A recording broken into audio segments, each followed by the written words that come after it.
Boy, it's horse beef. What's going on, guys? Today I want to talk about some more robberies, and I would like to revisit three more of the UFC's most controversial robberies and really get down to it and make a determination as to whether I believe that these fights are robberies or not. Same as the first episode, if you forget. In the first one, I covered Jones versus Reyes, Peter Yan versus Sean O'Malley, and Khabib Nurmagomedov versus Gleison Tibau, and came to the conclusion that all of them were robberies, right? With Gleison Tibau and Khabib being the lesser of the bunch, but Reyes and Jones and Peter Yan versus O'Malley being fucking egregious. But on this episode, we are going to be covering Ciryl Gane versus Volkov 2, right? The most recent of them all. Islam Makhachev versus Volk 1, which I never really considered to be a robbery, but just a razor thin fight. But we will watch over the fight again and see how I score it.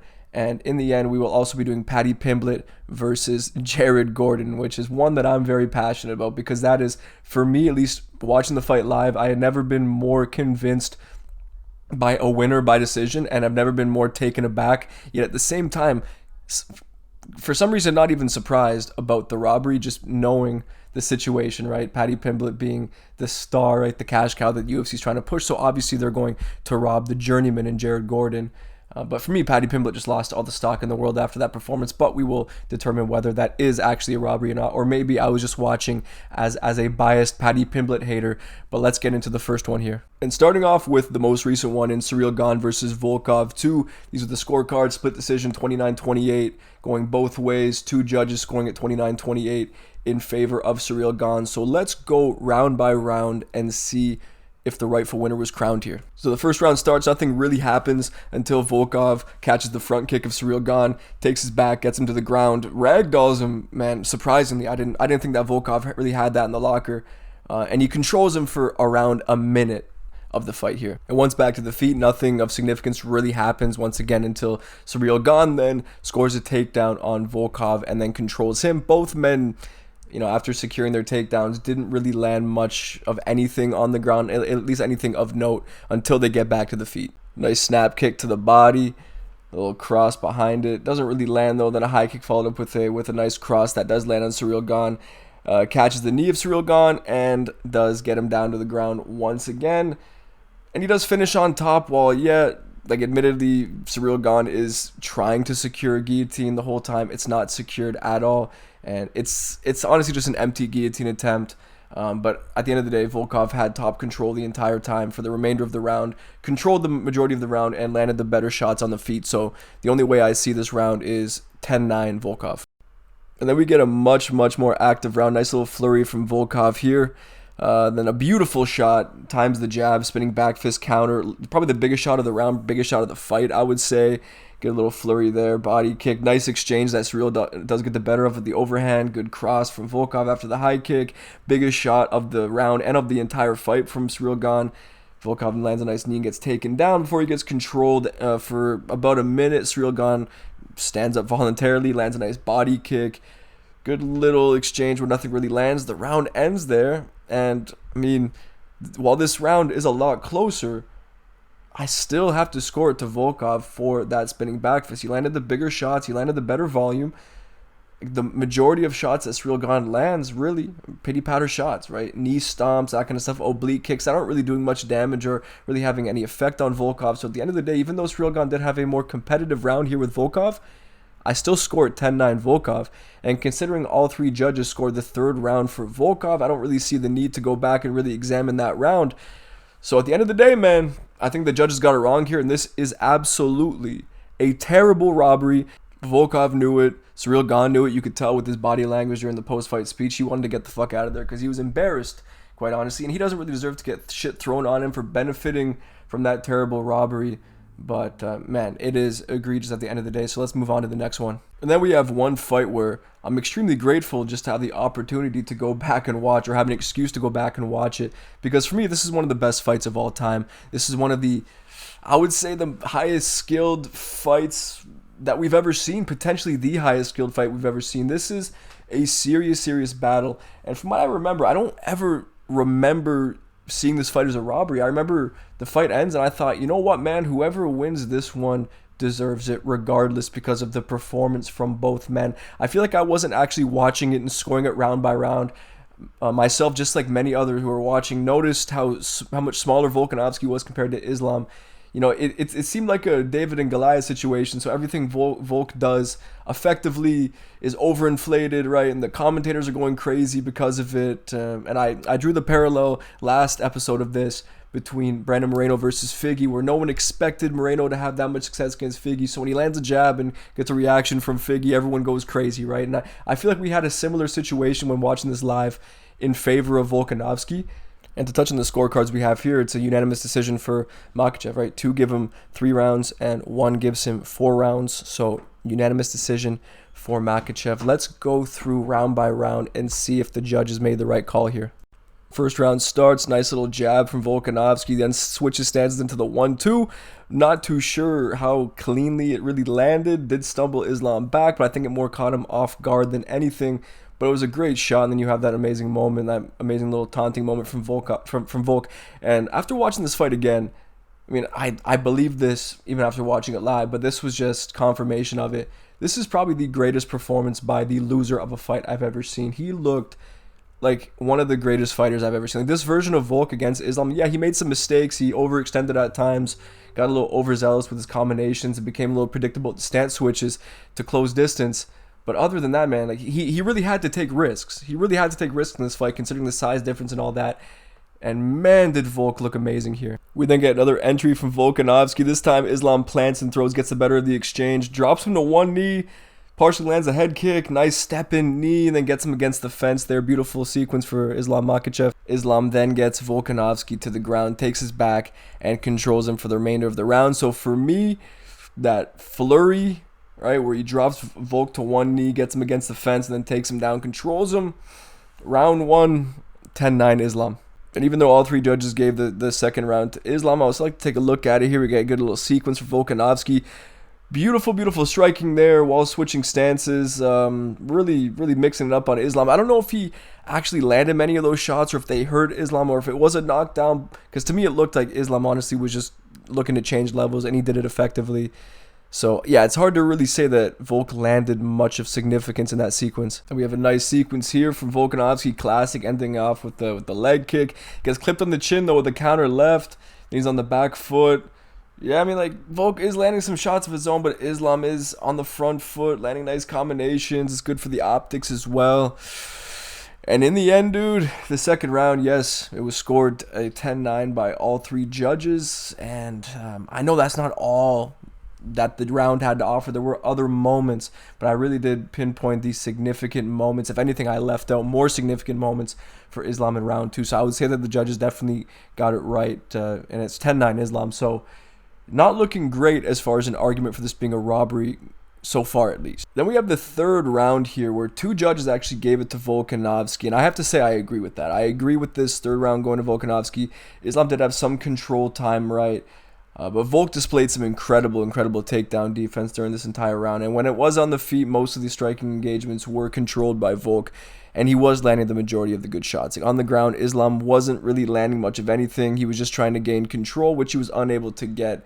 And you will see some examples of Volk landing some shots here. Now, once Volk gains control of the clinch, he breaks and lands a pretty good flurry. Looks like the last shot of that flurry did land on Islam there. Pretty good connection. Looks like a counter elbow from Islam here. We then have another sequence for Volk where it looks like he misses a lot of the shots, but then he steps through and sweeps Islam off his feet. Lands a good little flurry. He looks like a couple shots landed the body, but once again, not a whole lot is landing. But then again, Islam didn't really land too many significant strikes in this round. And it looks like he took it off for the most part. And for that reason, Volk wins this one 10-9. But having said that, it's still a close round that I can see why one judge would give it to Islam, but at the same time, Volk was the aggressor, and I believe that he earned this round. Round 4 starts, and Volkanovski, he attempts another one of those stance switches in order to enter in, land some shots. Islam times him absolutely perfectly, gets to the hips, and that is a great takedown. Excellent level change there. And ultimately, Volkanovski gets himself in trouble, gets a little overzealous, a little overconfident, and has his back taken essentially for the entirety of the round.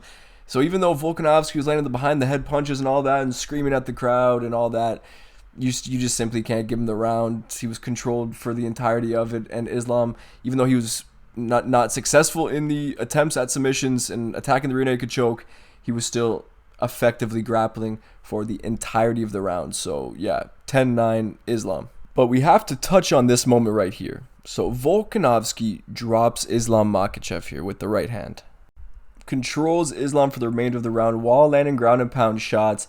Had this fight closest to being finished. Between the two men throughout the entire matchup, Islam was gassed in the 5th round, going for those lazy clinch attempts, getting clipped on the chin. And this round was extremely one-sided. So the only way that you can argue that this fight is a robbery, in my opinion, is if you give that 3rd round to Volkanovski, which I did, and you give the 5th round to Volkanovski, but you scored a 10-8 because of the dominance. Now, there's an argument to score the 5th round at 10-8, although that right hand lands a little late in the round, controls him for a bit over a minute, right, while landing those ground and pound shots. And it is a one-sided round, so there's an argument for it. But let me know in the comment section below. So I'm going to say this fight is not a robbery. I will say that. It's just an amazing fight, dude. One of the greatest fights ever put on, and both men should be respected for how well they performed in there. 100%. And I know Islam settled the score with the head kick in their second fight. But man, I just can't say it's a robbery unless, of course, you want to argue that this fight should have been scored a draw because of the 10-8 in the 5th. I do see the argument. Honestly, I think 10-8s are given out too sparingly. And in my opinion, like, I understand that the threshold for a 10-8 is pretty obscure. We don't really know. But for me personally, this should constitute as a 10-8. In my opinion, although I won't score it that just because I know what it takes to really get a 10-8. You have to like drop your opponent like 17 times and land 150 shots to 0 on their face to get a fucking 10-8 these days. But yeah, not a robbery, but man, what a fight. One of the greats. And then we have one that I think requires little argument here. It's really just a formality to even speak about this or even give it the benefit of the doubt, because I'm just going to outright say that this is an egregious robbery. A unanimous 29-28 decision from all 3 judges. That's suspicious there. That's a little fishy, I must say. And while I didn't look at the media scores for the other 2 quote-unquote robberies because I didn't feel like they were too relevant, I feel like they are relevant here because look at all of those Gordons, right? A bunch of 30-27s, a bunch of 29-28s, and then that one solitary 29-28 for Paddy Pimblett, very similar to the Peter Yan Sean O'Malley fight, right? And also a huge parallel here, although very different. You have Paddy Pimblett against a journeyman who he can't afford to lose against. So of course the judges will just give it to Paddy Pimblett if you even leave some sort of an argument that he should have been given any rounds here, which in my opinion there wasn't, except for the fact that he ate the shots well because Jared Gordon doesn't have dynamite in his hands. But man, he was getting that fucking stupid looking hair pinged all around the octagon for fun, really all fight long. His hands looked like shit, his kicks looked like shit, everything to do with MMA looked like shit from Paddy Pimblett in this fight. He was simply outclassed, by the way, by Jared fucking Gordon. Now Jared Gordon gets all the respect in the world, but he is a journeyman and he himself would admit that. And rather than just going through round by round and describing why this fight is a robbery, because I'm sure most of you agree that this fight is egregious and Jared Flash Gordon should have a victory over Paddy Pimblett. So yeah, I just put together this compilation of all of these striking exchanges, like the majority of the striking exchanges that took place in the entire fight, pretty much that Jared Gordon was getting the better of, pinging Paddy Pimblett's head around the octagon. Nice, close little tight hooks right there. Looks like Paddy Pimblett's gonna have some success, and then nope, he gets caught right on the fucking dome because he has Juliana Pena striking and defense. This is honestly a Juliana Pena-ass performance from Paddy Pimblett. He did nothing to win a fight here, and better yet, he was also controlled for over 6 minutes, had barely any control time of his own. And if you need a better example of why not to trust the quote-unquote official UFC stats, take a look at these right here. Now listen, I know I didn't go round by round and show you all of Paddy's moments as well, because frankly, Paddy barely had moments in this fight, and that's just the way it is. That is a fact. If you watch this fight, Paddy barely had any moments. That's not me being a hater. That's not me being dishonest. That is just true. Paddy had barely any moments. He landed like one solitary right hand I could even think about that had any sort of effect or even remotely landed. But for these stats to suggest that Paddy actually landed more significant strikes than Jared Gordon is crazy. But even with these completely inflated stats in favor of Paddy Pimblett, Jared Gordon still controlled him for over a round worth of control time in a 3-round fight.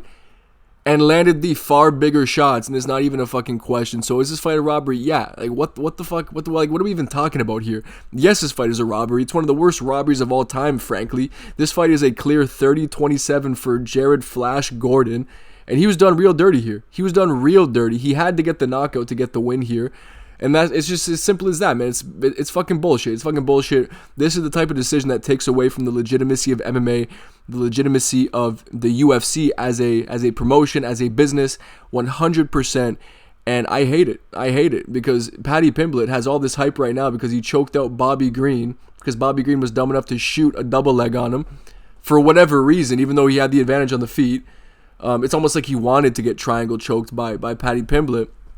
But he should have been stopped. The hype train should have been derailed right here by a journeyman, Jared Gordon. Keep that in mind. He's not going to beat Michael Chandler, and if he does, then the script is truly in because, man, I just don't see it, dude. This guy, Paddy Pimblett, he comes into all of his fights completely the same, no improvements whatsoever. Juliana Pena offense, Juliana Pena defense. Just not impressed, man, in this fight. I just hate it. I hate talking about it because at the end of the day, I feel so bad for what happened to Jared Gordon here. It's ridiculous. But man, that does conclude my thoughts on these 3 robberies. So we have 2 robberies and 1 that I just can't agree with. But you guys may disagree, man. Let me know in the comments, man, all your thoughts. If you think that the Volk versus Islam fight, their first encounter was a robbery, please, man, justify yourself in the comment section below because I am more than welcome to being proven wrong, to having conversations, really anything. All of your thoughts, please let me know in the comment section below. And anyway, guys, I appreciate you watching, and I'll see you on the next one.